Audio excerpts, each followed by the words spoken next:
Trump will try and go on TV and declare an emergency in Chicago. I'm imploring everyone, if and when that happens, do not take the bait. Lastly, after about 30 days or so, we believe that they will pick up all of those resources that they send here to Chicago and send them to the next city in a blue state, ignoring cities in red states with higher violent crime rates than we have. None of this is about fighting crime or making Chicago safer. None of it. For Trump, it's about testing his power and producing a political drama to cover up for his corruption. If you need any proof of this, that it's all a big show, well, look at who they're putting in charge. Gregory Bovino, a guy who desperately wants to be a reality TV star. He led the cruel adventures of ICE in Los Angeles, and he's been sent here to do the very same thing. Go look at his social media. He terrorizes innocent people and then posts on TikTok edits of himself.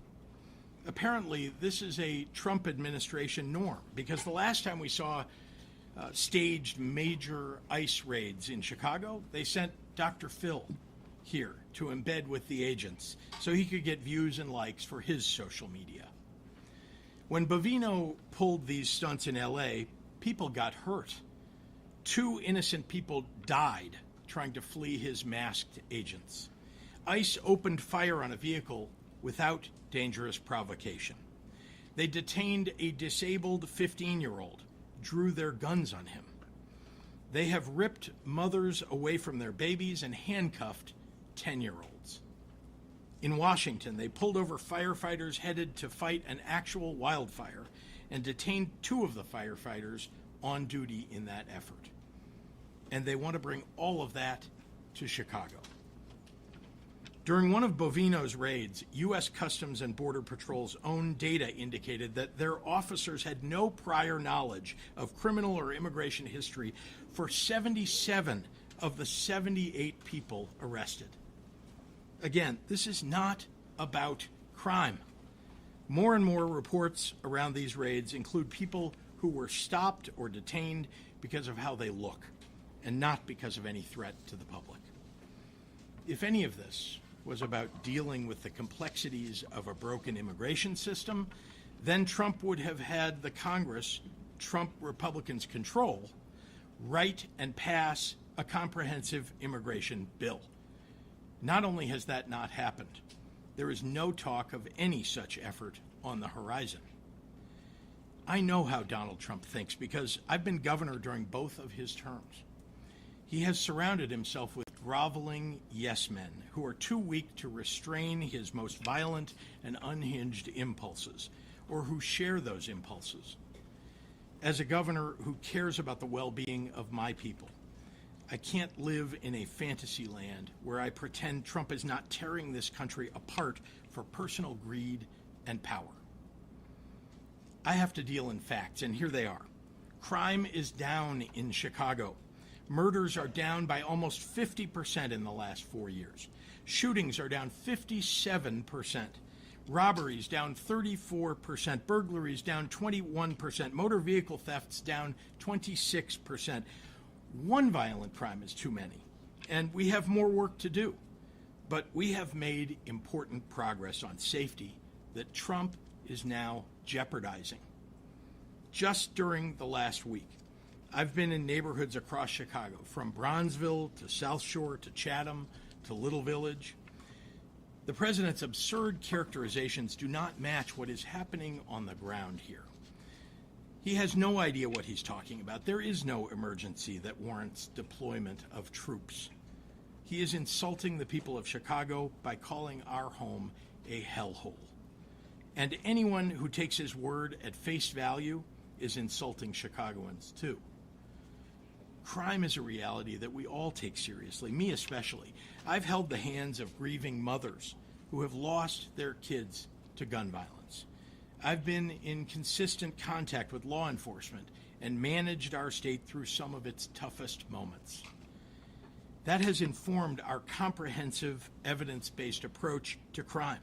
hiring more police officers and giving them more funding, gun and drug and gang interdiction, investing in community violence intervention, mental health supports, more substance use treatment. Those programs have shown real progress. Then you know what happened? Donald Trump and his Republican allies in Congress cut those programs because they are unserious people who seem to know nothing about fighting crime. We are ready to fight troop deployments in court, and we will do everything possible to ensure that agents operating inside the confines of this state do so in a legal and ethical manner. To Chicagoans, what you can do is look out for your communities and your neighbors. Know your rights. Film things that you see happening in your neighborhoods and your streets and share them with the news media. Authoritarians thrive on your silence. Be loud for America. To everyone listening, but most especially to the press, I refuse to pretend that any of this is normal. I refuse to concede that the abject cruelty that we're seeing play out with the execution of Trump and Stephen Miller's policies are okay or justified. I refuse to fall into the pundit trap that demands we sacrifice vital constitutional rights if it's being done in the fake guise of fighting crime. Because, as I said 6 months ago in my State of the State address, any rational person who has spent even the most minimal amount of time studying human history has to ask themselves on one important question.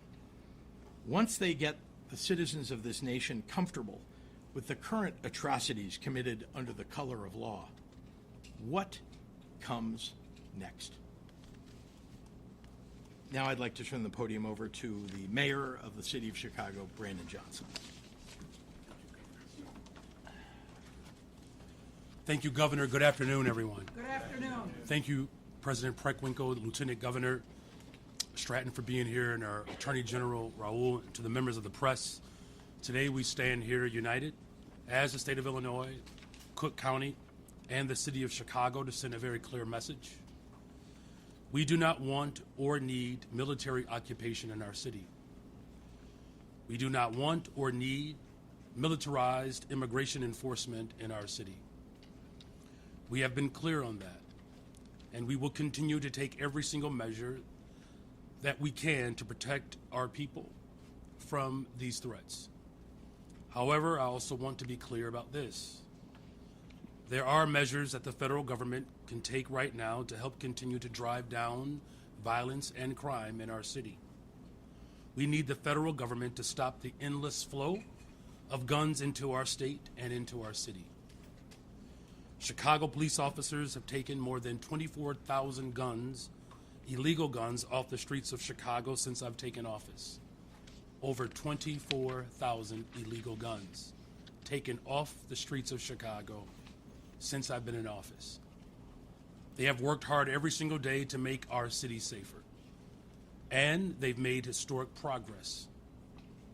However, we will never be able to end gun violence in Chicago as long as the president continues to allow tens of thousands of guns to be trafficked into our state and our city.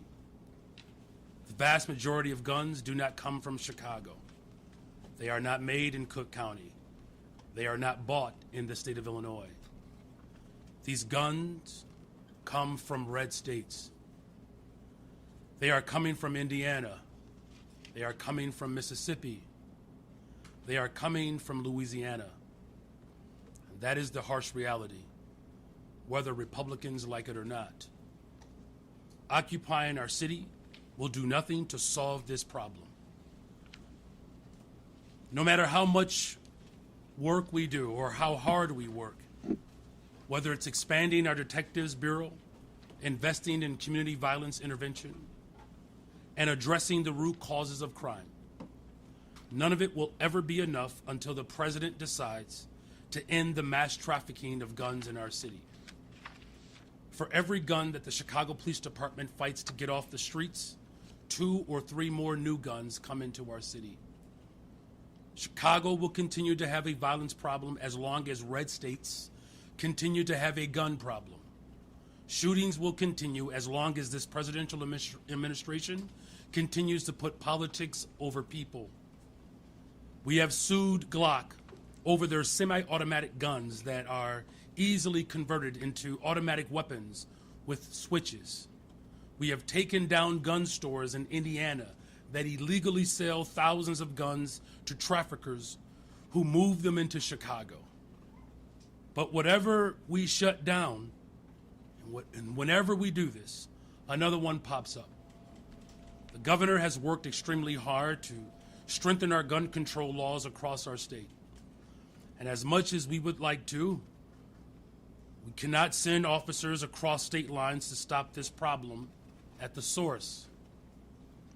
We only have jurisdiction over our own city. The governor only has jurisdiction over our state lines. It is the role, more importantly, the responsibility of the federal government and the president to stop the trafficking of weapons across state lines. For every shooting in Chicago, there is a gun trafficker in Mississippi making money. There is a gun trafficker in Louisiana profiting off of our pain. And this is a serious problem that has gone on for far too long, and it requires serious solutions. We wrote a letter to President Biden after a mass shooting in Chicago 2 years ago, asking for more resources to stop gun violence in our city by deploying federal agents to hold these gun traffickers accountable. President Biden responded with more resources and stronger enforcement, and that alone had a significant impact on gun violence in our city. We need President Trump to do the same. Instead of using militarized ICE agents to terrify our communities here in Chicago, instead of sending in Border Patrol to our city to detain mothers and fathers who have called Chicago their home for decades, working class people who pay their taxes and make our communities stronger, they should direct those resources to taking down gun traffickers so that we can finally put a stop to the violence. If the Chicago Police Department had a fighting chance, we could end gun violence in Chicago. But as long as this president allows hundreds of thousands of guns to come into our city, we will always be fighting an uphill battle. And so our call to the president and to his fellow Republicans who want to weaponize the tragedy of gun violence, the Republicans who want to use the pain of families who have lost loved ones to shootings, and who want to use our city as a punching bag. Our response is that they should get their own house in order before they say anything about the city of Chicago. We have done tremendous work with the Bureau of Alcohol, Tobacco, Firearms, and Explosives, ATF in Chicago. On August 4th, ATF worked with the Chicago Police Department to take 171 guns off the streets in just one action. They took 64 machine gun switches. These are devices that turn guns into automatic weapons, and they are almost always found on the scene of mass shootings in our city. These guns are linked to shootings and homicides in Chicago going all the way back to 2017, including the killing of a 14-year-old boy. So my question is, why did Trump cut $468 million from ATF's budget in his nasty signature bill? Why did he cut funding for the agency responsible for getting guns off our streets by almost 30%? Why did he cut 1,465 positions from an agency that is so critical to reducing gun violence? They cut funding from the agency that is actually stopping gun traffickers so they could increase funding for ICE and Border Patrol. I'm going to repeat that again so that it sinks in. Trump gutted the agency that actually catches gun traffickers just so that he could hand money to ICE and Border Patrol. This president doesn't care about gun violence. He just wants his own secret police force that will do publicity stunts whenever his poll numbers are sinking. whenever his jobs report shows a stagnating economy, whenever he needs another distraction from his failures. That's what this is about. The Trump administration continues to try to use the real pain and loss of gun violence victims as a pretext for expanding his own power. Unfortunately, even some elected officials in our city and state have parroted these lies. But here's the truth. Donald Trump is the last person in America who cares about families on the south and west side of Chicago, those who are dealing with violence on a regular basis. He's the last person. The thought doesn't even cross his mind. If he did, he wouldn't have cut $800 million from violence prevention organizations. These are funds that would have gone towards organizations on the south and west side who are on the front lines driving down gun violence. He wouldn't have cut $468 million from ATF. He wouldn't be sending ICE and border patrols to Chicago. He would be sending ATF agents to Mississippi. He would be sending these agents to Indiana. He's worried about the wrong border. We don't have an immigration crisis in Chicago. We have a gun crisis, and the president could care less about the real solutions. In closing, violence in Chicago is not because we have too many immigrants. It's because we have too many guns. So our message to Trump continues to be the same. Stop posting truth socials. Stop making statements. Stop threatening to send troops or ICE. Stop defunding our communities. Just do your job and end the trafficking of guns into our city. And thank you. With that, we'll turn the podium over to the Cook County Board President, Tony Preckwinkle.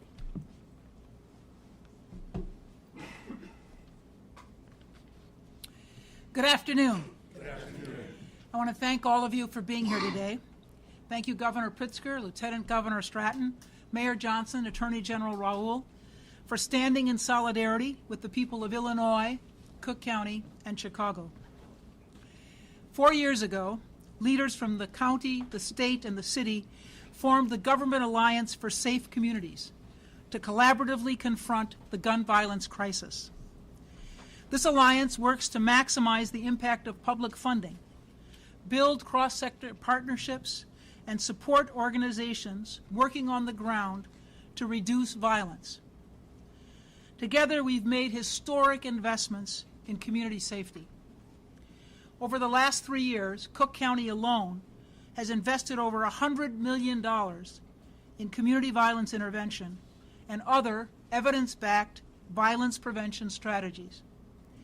We will soon launch a new capacity-building network to provide training and technical assistance to strengthen organizations and maximize their impact in communities.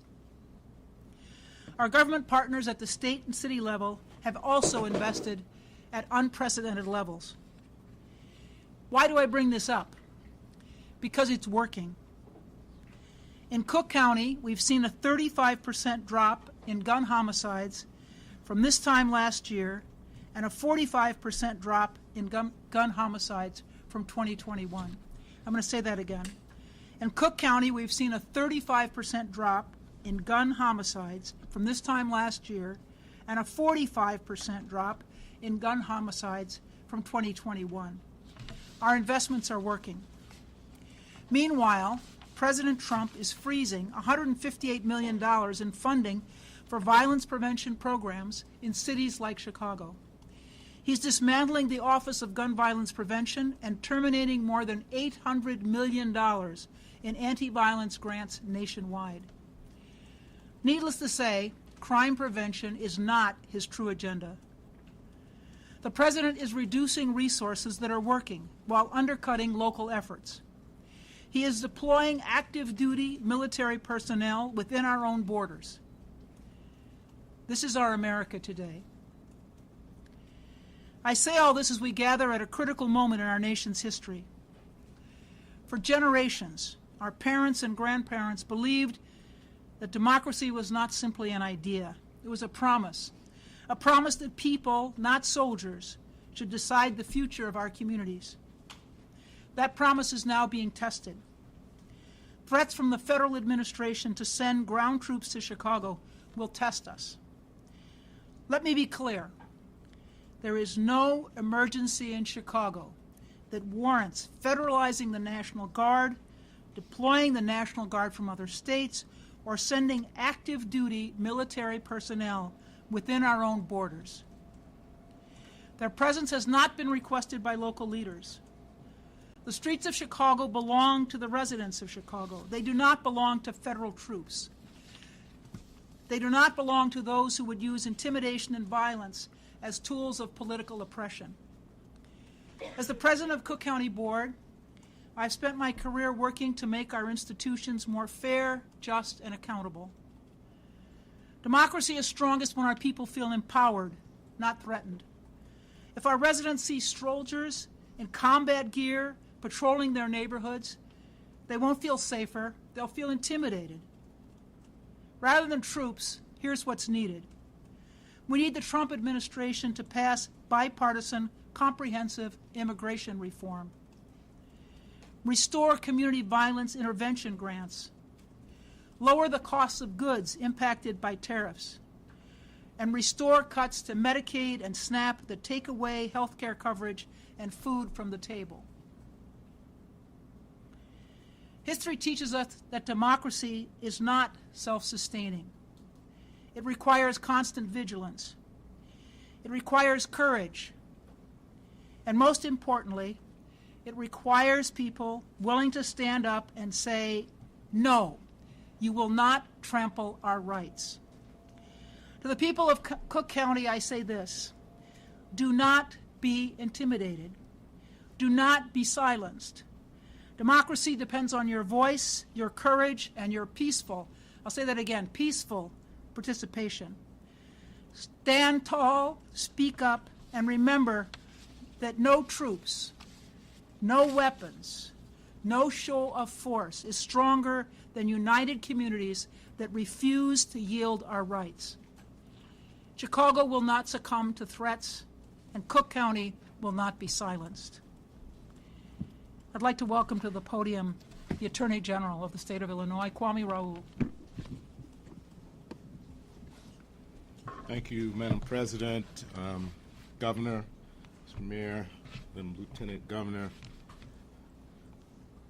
I'd like to repeat something the Governor said. We cannot, and not anybody in this room can be dumbed down to believing that any of this is normal.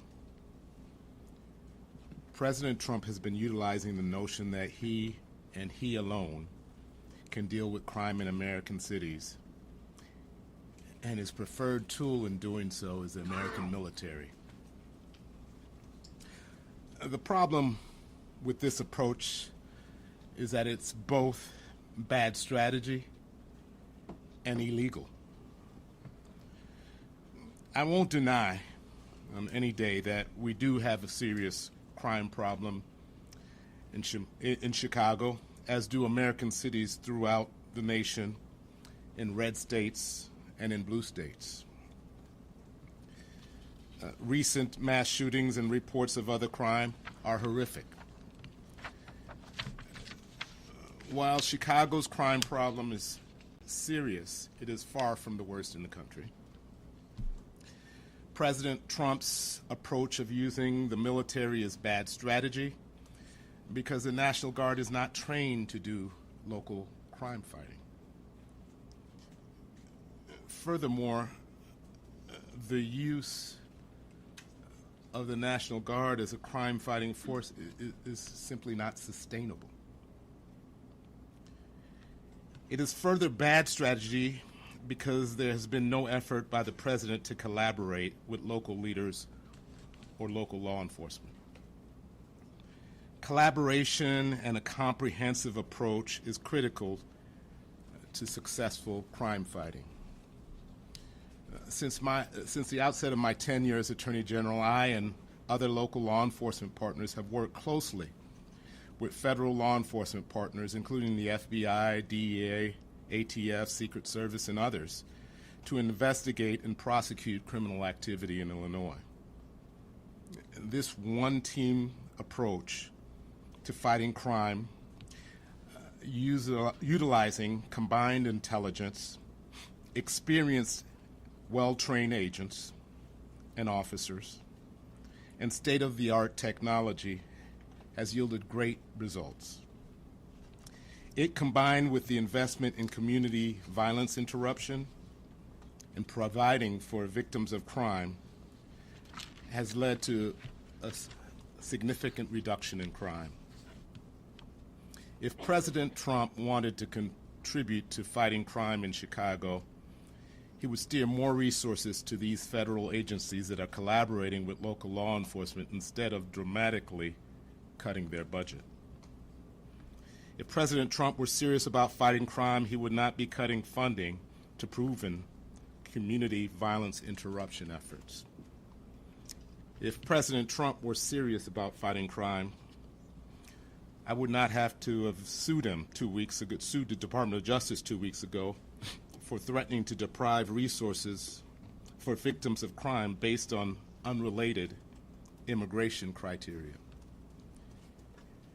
If President Trump were serious about fighting crime, he would not enter into collusive settlement to put machine gun trigger reset back out onto the street, devices back out onto the streets. President Trump's plan is not only bad strategy, but it is illegal. The militia clauses of the United States Constitution give Congress sole authority to decide the circumstances that allow the president to federalize the National Guard. The 10th Amendment preserves state sovereignty to enforce state laws as they see fit. As recognized by Judge Charles Breyer today in California, the Posse Comitatus Act limits the federal government's ability to use the military for domestic law enforcement. Although the president does have limited, and I repeat, limited authority to deploy the National Guard to help federal law enforcement in specific circumstances, none of these circumstances exist in Chicago. We are not being invaded by a foreign nation. There is no rebellion against the federal government as there was on January 6th. There does not exist an inability to enforce federal law in Chicago. Federal courts are open. Federal criminal cases are being prosecuted and investigated every day. And as I mentioned, federal criminal investigations in collaboration with local law enforcement are taking place on a daily basis. The president has failed to establish that any of these prerequisites required by Congress through the Posse Comitatus Act exists. Let's be clear. The president's plan is not about fighting crime. It's purely performative. He wants to demonstrate a show of military force towards American citizens as we would only see in authoritarian countries like China, North Korea, or Russia. He is hoping to sow chaos by inciting out-of-control protests. Chicago, we have demonstrated that we can protest peacefully. It is imperative that we do not take the bait. Exercise your First Amendment rights, but do so peacefully without violence or destruction of property. I invite folks to visit my website, IllinoisAttorneyGeneral.gov, and review free guidance before you participate in protests. This administration frequently disregards our Constitution and federal law. In fact, the president has even questioned whether he has to comply with our Constitution. But we are here to say that no president can flout the Constitution, not here in Illinois. In Illinois, we care about the rule of law, and we intend to preserve it. As Governor Pritzker already said, there is no emergency in Chicago. I've been in touch with the governor's office and the City of Chicago Corporation Council, and we will not hesitate to take action to protect our residents if this administration breaks the law or violates our Constitution. And with that, I'd like to pass the mic to our Lieutenant Governor. Hello, everyone. I'm Juliana Stratton, and I'm so proud to serve as Illinois' Lieutenant Governor at this moment in history. Thank you to Governor Pritzker, Mayor Johnson, President Preckwinkle, and Attorney General Raoul, and everyone standing here together preparing to defend our people. I've dedicated my entire career to creating safer communities across our state. As Lieutenant Governor, I lead councils and initiatives focused on addressing the root causes of violence and delivering peace. I've had countless conversations with people who have been impacted by crime, and I can say, without a shadow of a doubt, that no one, absolutely no one, has ever asked to militarize our city. This performance by Donald Trump and the puppets in his administration has nothing to do with eliminating crime. This con is about power, control, and fear. Trump is weaponizing federal agents against vulnerable communities in an effort to scare us all. When we see our neighbors snatched from the sidewalk and peaceful residents thrown into unmarked vans, it will hit a nerve, and it should. But he is banking on the heartbreak any decent person would feel watching this abuse so that he can manipulate tensions and further his power grab by sending actual soldiers into Chicago. The Pritzker-Stratton administration has been working closely with community and advocacy organizations to prepare resources ahead of this invasion. And while we can't take the fear of this moment away, we can help equip you to face whatever comes next. If you or someone you love aren't sure what resources exist for immigrants in our state, I want you to go to IllinoisImmigrationInfo.org. Let me repeat that, IllinoisImmigrationInfo.org. On the front page, there's a red button that says Learn Your Rights. That takes you to a complete Know Your Rights toolkit where you can access specific guidance for different scenarios. Also on that front page is a red button that says Get Legal Help. If you or someone you know needs an immigration lawyer, this page has resources for finding representation. IllinoisImmigrationInfo.org also offers a family emergency plan template so you and your family can make a plan together before anything happens. And if you do end up facing an immigration emergency, call the Family Support Network hotline at 1-855-435-7693. There are translation services available and people ready to help. Our goal is not to scare anyone, but to prepare everyone to face some ugly realities in the coming days. Many Illinoisans who look a certain way are going to spend this time living in deep fear. That will mean skipping celebrations, avoiding certain places, and keeping in constant contact with your loved ones. The best thing that those at risk can do in this moment is to prioritize your health, mental wellness, and safety above all else. To those who have the privilege of never knowing what it feels like to question your safety because of how you look, this is your moment to step up and step in. Raise your voices on behalf of those who cannot. Chicago has a long history of peaceful protest. We're no strangers to calling out corruption and speaking up when our rights are on the line. We've shown that peace begets progress, and it's time to do it again. This version of America is not safe for anyone's American dream. But it can be if we take each other's hands and push back against this hate with every fiber of our being. Despite the gaping lack of humanity in Trump's soul, we know who America really is. A place where our ancestors triumphed over evils even greater than those we face today.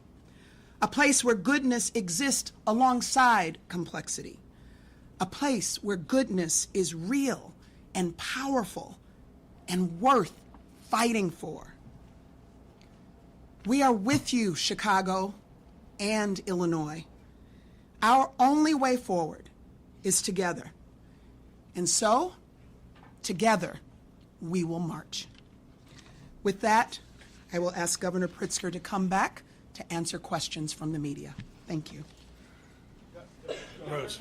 Where your intel comes from related to the Texas National Guard, because sources in the Texas governor's office just told my colleagues that that's not accurate. Well, good. Keep asking. And let's be clear, I'm not going to reveal the sources. These are people who are patriotic Americans who either work in the administration or work in the various branches of the military who've been willing to share what they know with us. Governor, what can you speak? Say that again, I'm sorry.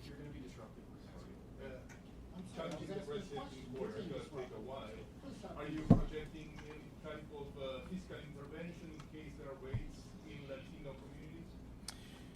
Like physically intervening? We're not asking any of our law enforcement to interfere with the federal government agents that are coming. We are suggesting that there are people who no doubt will be deeply concerned about this, citizens, residents of Chicago, who will speak out, who will film situations that occur and make sure that they're known to the media and that they get known to the rest of the American public. You responded to one part of what the president said in the Oval Office, but he also said, when asked about the National Guard in Chicago, said, quote, "We're going in." Can you respond to that, and can you tell us, are there any plans for a preemptive lawsuit?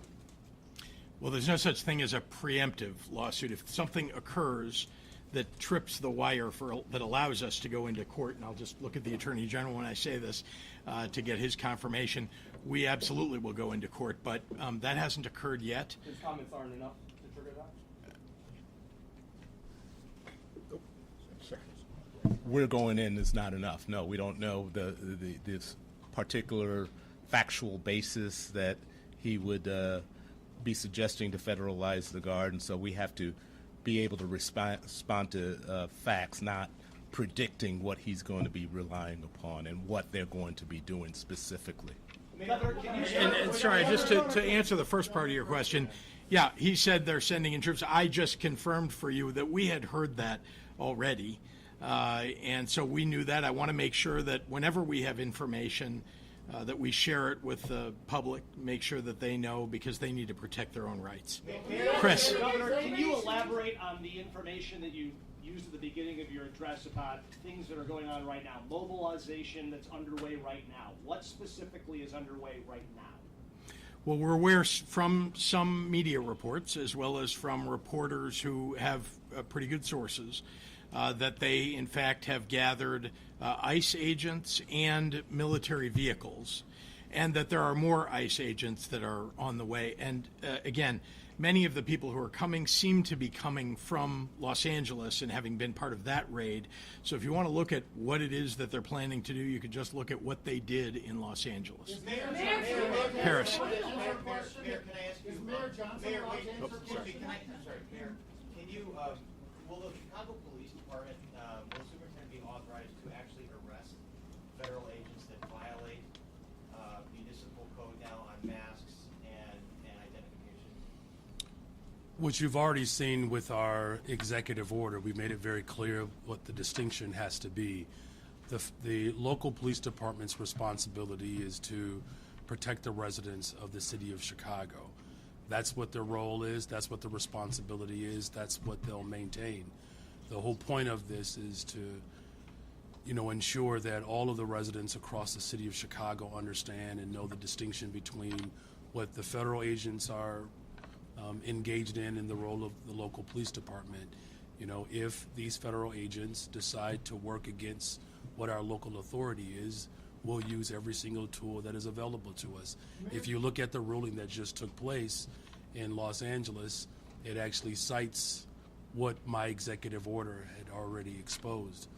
Mayor, this is Why are violent criminals allowed to wear masks in Chicago, but you don't want Do you think it's the unfair to wear overlook our masks? recent progress in light of a more violent and neutral holiday weekend, or do you think this weekend was a setback? Well, look, every time someone is shot, every time someone loses their life to violence, it's a tragedy. My heart breaks every single day when these tragedies occur. But as far as the work that we are doing to drive violence down in the city of Chicago, it's why I'm even more committed after a weekend like the one we just experienced. The fact of the matter is that we have illegal guns that are being trafficked in our city. That's the problem, right? We have done everything in our power locally, getting guns off the streets of Chicago, revamping our detectives bureau. We have a clearance rate of 76%, so we're solving violent crime in Chicago. And look, these are my neighbors. Right? These are my neighbors. I wake up on the west side of Chicago, and neighborhoods across the south side of Chicago have dealt with violence for 60 years. The progress that we are making doesn't mean that we stop. There's more work to do, and I'm going to continue that work. Mayor Johnson, what do you say to people who might look at how D.C. has seen a reduction in violence, and those who might wonder, had the Guard been here this weekend, 58 people might not have been shot and 8 of them might not have been killed? Well, if you look at what's happening in D.C., I believe the vast majority of the interactions were for traffic stops and misdemeanors. No one is asking for that in Chicago. In fact, the amount of money that is being spent by the federal government, if we were to have those resources in Chicago right now, I could reopen every single mental health clinic that was closed. I can hire every single young person that was looking for a job. We could double the amount of individuals who are serving as CVI workers. Here's the harsh reality. What the president is proposing does not set us up for long-term sustainability. He's not serious. Because here's another question I would ask. If he was serious, why would he cut 30% from the ATF budget that we have been working with over the course of my administration to get illegal guns off the streets? Yeah. Mayor Johnson, over 4,000 people have been shot. Yes, ma'am. Yeah, hi. So. Is this for the governor? Yes. Okay, all right. Sorry. You mentioned that you have been concerned that this trend will be started because of Mexican Wednesday festivities. Can you speak to any precautions that you're advising for those organizations that are planning those events, or any kind of conversation that you're having? We're learning more about it. It's been mentioned as some of the aim of Stephen Miller.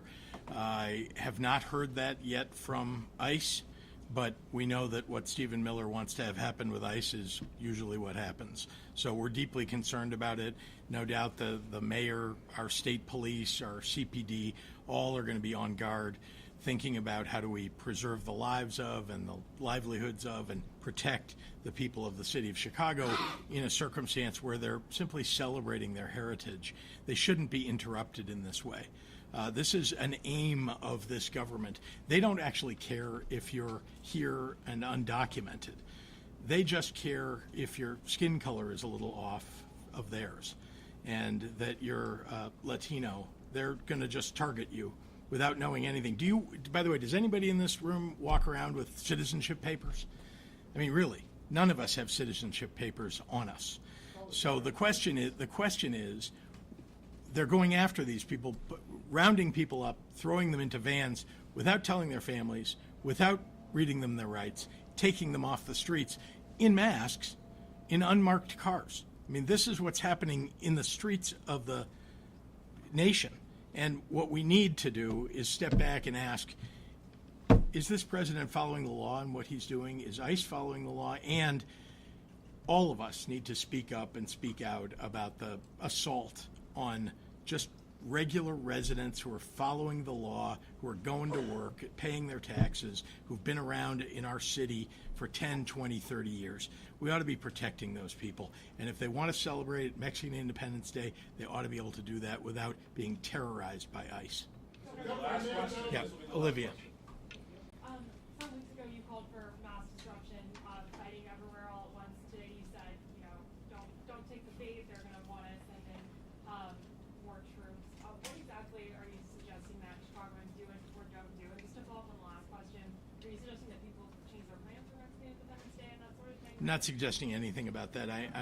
Certainly the Chicago Police Department, the City of Chicago, that's hosting the Mexican Independence Day events will work with state police and others to determine how that ought to be handled. Sorry, your first question is just the focus from what I said a few weeks ago, or actually a couple of months ago. Yeah, guess what? People ought to be speaking out about what this administration is doing. I'm doing it from this podium, but people can go protest. People are holding up signs on street corners with their friends to protest. There are thousands of people, indeed millions of people, that showed up for No King's Day. And I'm encouraging people to peacefully, have said that all along, megaphones, microphones, go to the ballot box. Those are all the things that I said. Let's be clear.